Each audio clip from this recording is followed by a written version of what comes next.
vibe been like around the team? You know, we had a good practice yesterday.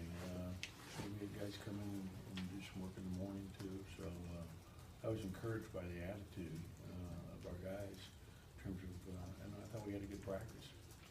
So Carter only played a handful of minutes last game. Why is that the case? You know, he had a really good game offensively, especially against South Carolina. In that game the other day, he made a couple of defensive mistakes. One was, you know, something we had talked about. We were trying to get more help side, but we were at a 4-point lead and gave up a wide open 3 on a play where there just wasn't the sense of urgency that needs to be defensively for us to have success. And then, you know, put him back in and had another opportunity where he actually had a chance to take a charge and got out of the way of the guy and fouled the guy. And so those aren't winning plays that are gonna help your team win, and that's what we have to understand. If we're gonna win, it starts at that end, doing tough things. And I was really excited yesterday, for example, he had a really good charge that he took in practice.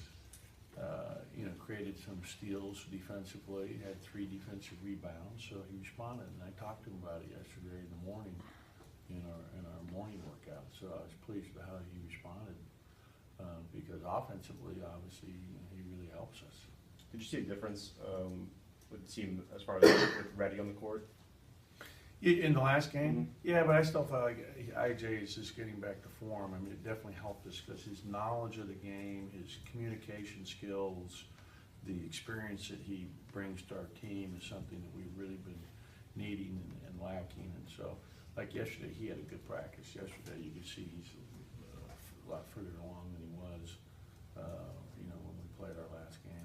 When you're in a stretch like this, as a coach with such a young team, how do you approach it? Do you kind of keep things positive, you know, with such a young team? Yeah, you know, I'm not gonna, you know, yeah, we point out the obvious things, and you know, you look at both of our last 2 games. We could have won either one of those games. It's not like, you know, we got blown out of those games or never had a chance. I mean, you know, each game in the last 6 minutes is tied. You know, we had the ball twice at 30-23 in the first half at Georgia, and you know, missed a 3 that probably should have shot fake and drove, had a turnover. You know, we had opportunities to get that open to you know, a 9 or 10 point lead, which ended up being a 4-point lead, luckily for us, with a last-second really nice pass from IJ to EJ.